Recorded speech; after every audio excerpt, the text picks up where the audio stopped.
So this is a very special edition of Vibrant Gujarat. It's been 20 years since Vibrant Gujarat started. It is seen as a brainchild of Prime Minister Narendra Modi when he was the Chief Minister of Gujarat and he wanted to project his state as the best destination for business and investment.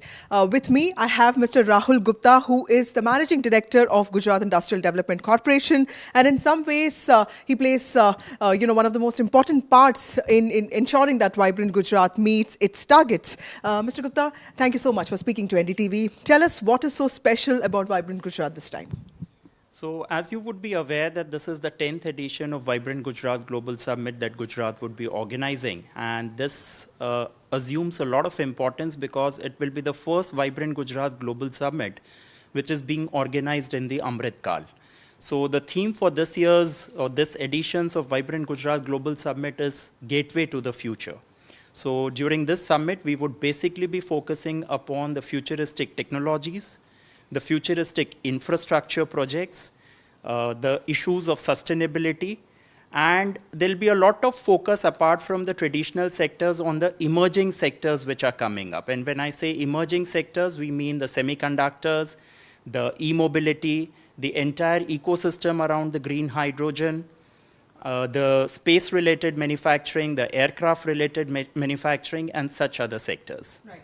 Mr. Gupta, when we talk about semiconductors, it said that, it's a very difficult industry to establish. It needs not just a lot of clean water, but also no fluctuations in power. How have you ensured that Gujarat becomes, the destination for semiconductor processing? So the state government has attached a lot of importance to the semiconductor industry. And as we are all aware that semiconductor is one of the most critical components when it comes to manufacturing. So the state government, in fact, has become the first state, Gujarat, in fact, has become the first state to come up with a dedicated semiconductor policy. And in fact, the US semiconductor company, Micron, the government of Gujarat was quick enough. In fact, I can say that within a week of signing of the MOU, we could allot the land to Micron. You were absolutely right when you said that it requires a lot of power, it requires a lot of water, but the government of Gujarat has made enough arrangements and the future requirements in terms of water and power have been taken care of to ensure that whatever semiconductor companies and other companies around the ecosystem of semiconductor they come up in Gujarat, their requirements are taken care of adequately. Right. Mr. Gupta, there is a lot of talk about 50 global CEOs, likely to participate in in Vibrant Gujarat. Can you give us an idea of the participation? Who are these delegates? What are the companies that we could be looking at? So, in fact, there will be more than 50 global CEOs who would be coming and participating in the Vibrant Gujarat Global Summit. To name a few, we will have representatives from Micron, we will have representatives from New York Stock Exchange, then Coca-Cola, then we have representatives from a lot of fintech companies, the New York Stock Exchange, the Singapore Stock Exchange. A lot of banks and financial institutions would also be participating in the summit. Right. In 2019, there were over 28,000 MOUs that were signed. What are you looking at this time? Are you looking at, surpassing that record? So Gujarat has never focused on numbers. We basically concentrate on the quality of MOUs, but I can certainly say that the number of MOUs that we will have in the run-up to the Vibrant Summit and during the summit will be the highest ever recorded. Mr. Gupta, also tell us the importance of Vibrant Gujarat in, projecting Gujarat as a successful model among Indian states, to be this, business destination. How has Vibrant Gujarat in the last 20 years helped the state? So I believe that this entire concept of Vibrant Gujarat, when it was conceptualized by the then Chief Minister and now the Prime Minister, Shri Narendra Modi ji, he conceptualized it as an inclusive event. I believe that there is no other event in the entire country which would be as inclusive as the Vibrant Gujarat Global Summit. And when I say inclusive event, I mean that it is a platform not just for Gujarat to pitch for opportunities within the state, but it also provides a platform to many other states of the country and to many other countries across the globe to come and pitch in for investment opportunities in their respective jurisdiction. Secondly, the vibrancy is not just restricted to the capital city of Gandhinagar or Ahmedabad.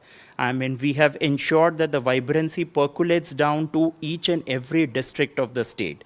So it is truly an inclusive event, and it has contributed a great deal when it comes to the industrial development and industrial growth within the state of Gujarat. And taking a leaf from Vibrant Gujarat Global Summit, I believe there are many other states across the country who have started now organizing their own business summits and investment summits. But Vibrant Gujarat, when it was conceptualized, it was meant to be an investment summit. But over a period of time, I believe that it has now evolved into a platform, not just for investment promotion, but also for building strategic alliances, for building friendships of lifetime, for deliberating upon the possibilities of future. Yeah.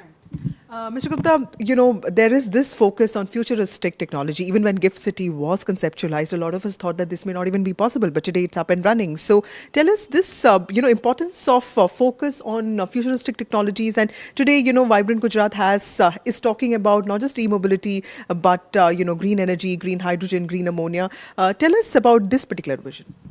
So you are absolutely right. In fact, when Gift City was conceptualized, nobody would have even thought of that it would take off in this big way. And now the whole place is bustling with a lot of activities.